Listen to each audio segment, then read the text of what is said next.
ایک گدھا درخت کے ساتھ بندھا ہوا تھا۔ شیطان آیا اور اسے کھول دیا۔ گدھا کھیتوں کی طرف بھاگا اور کھڑی فصل کو تباہ کرنے لگا۔ جب کسان کی بیوی نے یہ دیکھا تو اس نے غصے میں گدھے کو مار ڈالا۔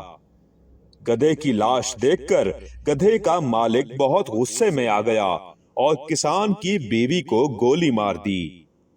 کسان اپنی بیوی کی موت سے اتنا مشتعل ہوا کہ اس نے گدھے کے مالک کو گولی مار دی۔ جب گدھے کے مالک کی بیوی نے اپنے شوہر کی موت کی خبر سنی تو غصے میں اس نے اپنے بیٹوں کو حکم دیا کہ وہ کسان کا گھر جلا دیں۔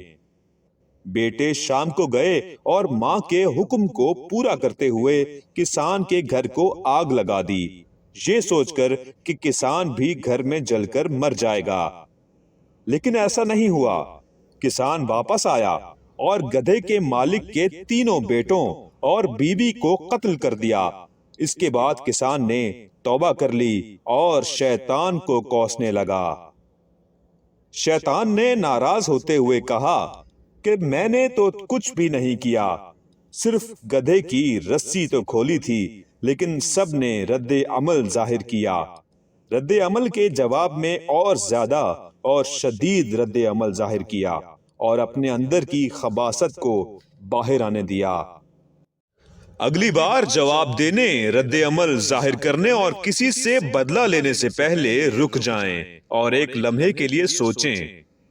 کبھی کبھی شیطان ہمارے درمیان صرف گدھا چھوڑ دیتا ہے اور باقی کے کام ہم خود کرتے ہیں۔